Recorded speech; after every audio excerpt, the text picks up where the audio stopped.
was 11, I moved in with my best friend Charlotte and her family.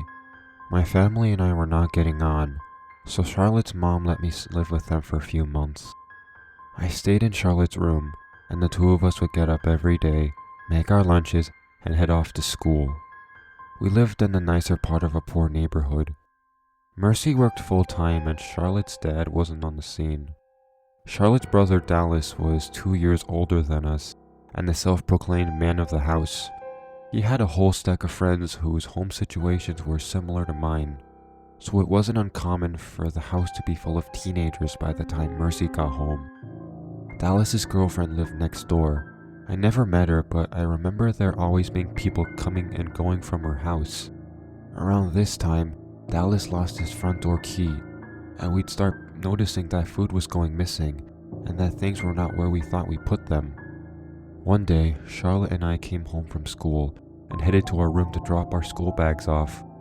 We noticed that we each had an envelope on our pillows.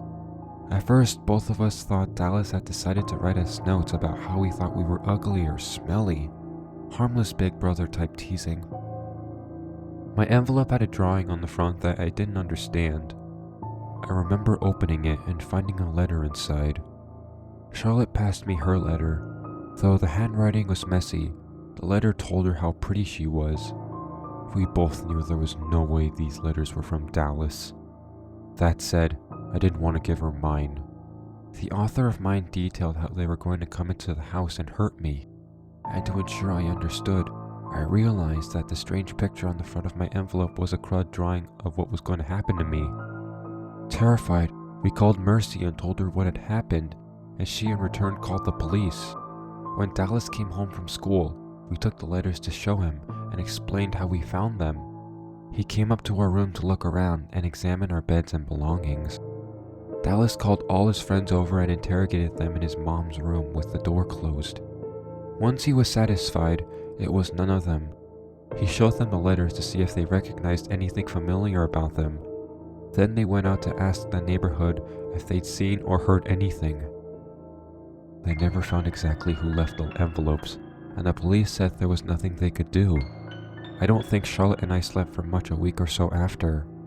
When some of Charlotte's and Dallas's clothes showed up on the washing line at his girlfriend's house, we figured he must have lost his keys while visiting her, and that someone there must have been coming over during the day to eat our food and steal our stuff.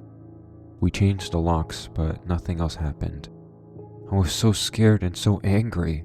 Every time people went over to her house, I wondered if it had been them. If they were the ones who snuck into Charlotte's room and delivered those foul letters to us. I was so happy when that family moved away.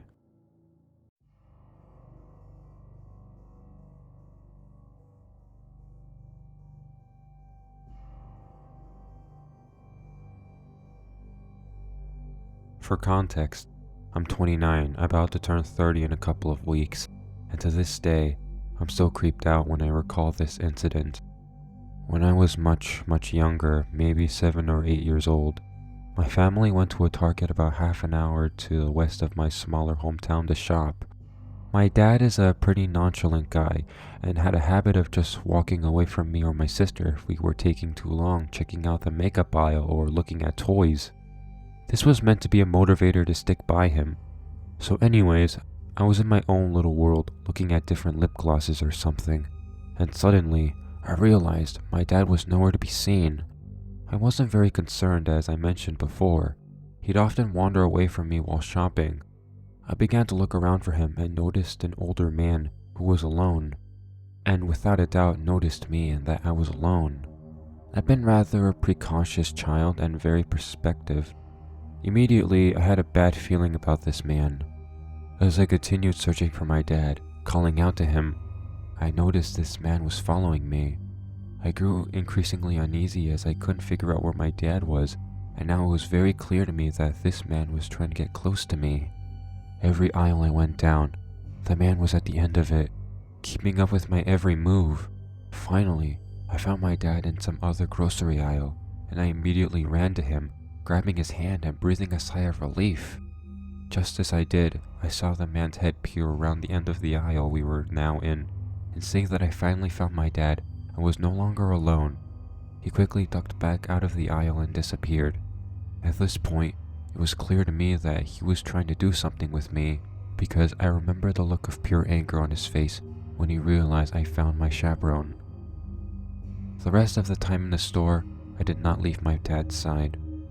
I remember it was right around St. Patrick's Day because my parents allowed me to pick out an item for them to purchase for me, and I chose a green t-shirt to put out for a seasonal occasion. The shirt was a size too small because I've been too scared to go into the dressing room alone and try it on. I'm pretty sure the shirt said lucky or something like that. Looking back, definitely appropriate given what I had just experienced. I never told my dad what happened. Not sure why, maybe I thought I would be in trouble. I was just relieved I found him when I did, because there was no doubt in my mind at the time that I was seconds away from being taken from that man.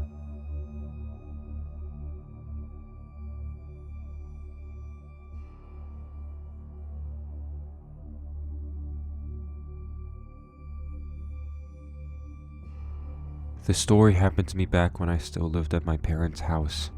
I was commuting to college at the time and had 3 siblings that also lived at home, my brother and 2 sisters. For some context, we lived on a 5 acres in rural Ohio, surrounded on both sides by woods and farm fields. Additionally, during the week, my dad normally left for work at 2 a.m., so it always felt like it was my job to be the man of the house because he was gone during the times when you would imagine something sketchy happening. However, on this night, because it was the weekend, my dad was home. I woke up to the sound of my brother's voice trying to get my attention. We had separate rooms upstairs, and coming out of our rooms, you could look down over the banister to see our front door. When I woke up, it took a few moments to get out of the haze and realize what was going on. I looked at the clock and it was around 2:30 a.m. and my brother told me there were 2 men at our front door. Now this really woke me up. We quietly walked out of my room and peeked over to look down at the front door. When we looked, there was no one at the door, but I noticed my parents off to the side, out of view out of the glass on the front door. I whispered down to my dad, and he told me there were 2 guys who had been talking to each other and knocking on the door. Hearing my dad say this freaked me out even more.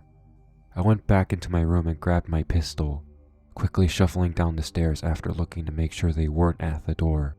If they had been, they would have easily seen me coming down the stairs as its direct view of the door. My brother is right behind me as we head over to where my parents are, whispering to try and find out what is going on. My parents had awoke to the sound of our dog barking and had to come out to find these men knocking loudly at our door. At this point, the men returned and began knocking again, despite the fact that no one had come to the door and our dog was still actively barking. The fact that they were here at this time in a location where houses are separated hundreds of yards and still knocking with a dog barking made the situation even more terrifying. After a couple of minutes, the men walked away and we all shuffled across the kitchen into the family room to peek out the windows into our driveway, which is lit up by our outside light. There was a black Cadillac sitting there, but no one was inside from what we could see. Immediately, the question was, where did these guys go? They weren't in their car, and they were no longer at the front door. Unfortunately, we figured out the answer when the handles on our back French doors started jiggling. They were actively trying to enter the back of our house, which enters into the kitchen. At this point, I just remember my mom frantically calling my dad as pure terror overwhelmed her. Then 2 things happened. Adrenaline filled my body as I prepared my handgun, horrifying at the very possibility that I might have to shoot someone. Secondly, my dad finally grabbed the phone, called the police, and calmly told them what happened. Thankfully, after a minute of jiggling, they stopped at the back door and disappeared again, only to return to their knocking on the front. However, at this point, several minutes had gone by, and suddenly, we saw the local police fly up in their multiple cruisers with their lights on as they whipped into our driveway and front yard. The 2 men bolted away, attempting to run the long way around the house across the driveway. One of them disappeared out of our view, but the other one was intercepted by an officer yelling for him to get on the ground. He didn't, and he was immediately tased and fell on the ground. Some of the officers went around the house after the other guy and one of them came to talk to my dad and I as we came out front. They ended up finding the other man hiding in my sister's little playhouse in the backyard. It appears both of them were drunk or high, as one of them who hid had cocaine on him. While they were both arrested that night, we never did find out what they were charged with or what happened to them. Needless to say, the whole experience wasn't fun.